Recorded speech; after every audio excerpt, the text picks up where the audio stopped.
Hi there, Coach Alexa here. I'm doing a little video on kind of the back to basics of running over these next few weeks. Last week's video was all about consistency.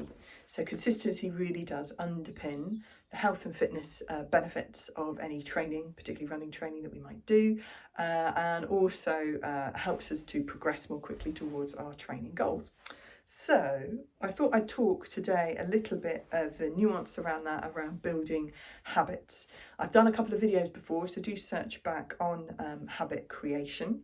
There are a couple of great books out there, Atomic Habits being one of them, that will give you loads more information about how to create positive habits and maybe undo negative habits that you might have accidentally created, more generally, as well as just in sport.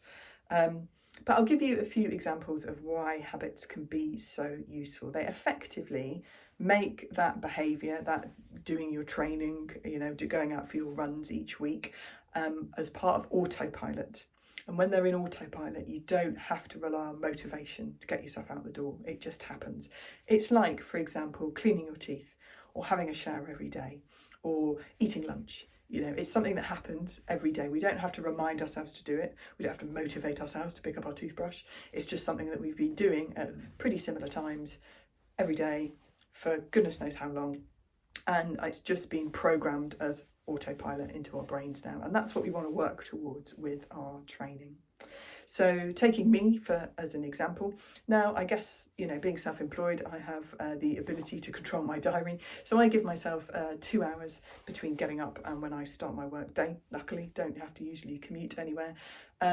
So I have a routine. I get up, have a cup of tea and breakfast.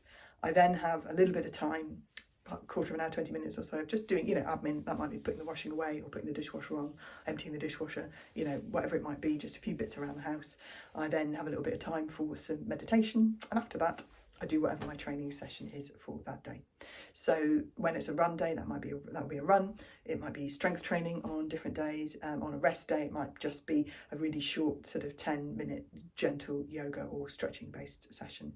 But at that time, every day, I do something. I do my training. And the benefit I find for myself and many others is that when you do a morning training session, it's out of the way then. Whatever the day throws at you, once you switch your computer or your phone on and start checking emails, whatever happens, the training's done, it's in the bank. You don't have to fit it in another time. So one of the things I work on with my runners is what works as a good slot to fit in those runs and how can we work together to make that a habit. So as I say, you need less motivation and it happens more on autopilot. So that is about me finding out about their work, their routines, their family life, what happens on working days, what happens on the days they have off over the weekend, for example, what their travel time is like. I'm a great fan, of run commutes as a way of getting training in. If you've packed your bag and you've got to run home and that's the only way you're going to get back home, you're going to get the run done. Lunchtime sessions, fantastic as well. Excellent to get a break away from the screen for mind and body and eyes. And proven to give you a boost in terms of cognitive function for the afternoon. So work out kind of what your flow of your day is on working days, on non-working days throughout the week, and how can those runs slot around it.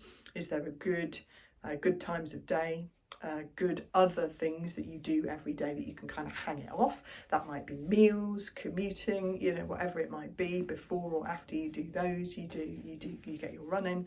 And then how does that change over the week? So usually we have different routines on the weekend or days when we don't work. So how does that change for non-working days?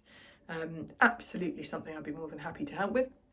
It's a big part of my job as a coach to make sure that the training that I set actually works for people and fits in around their life. But also, if you're interested, do a little bit more reading or listening to podcasts around habit creation, because it's a really, really useful skill, not just for training, but for anything else that you want to do more of in your life, or even noticing that you've perhaps created some not so helpful habits that you want to just take out of autopilot mode again so they don't keep happening without you realising. Hope that's useful.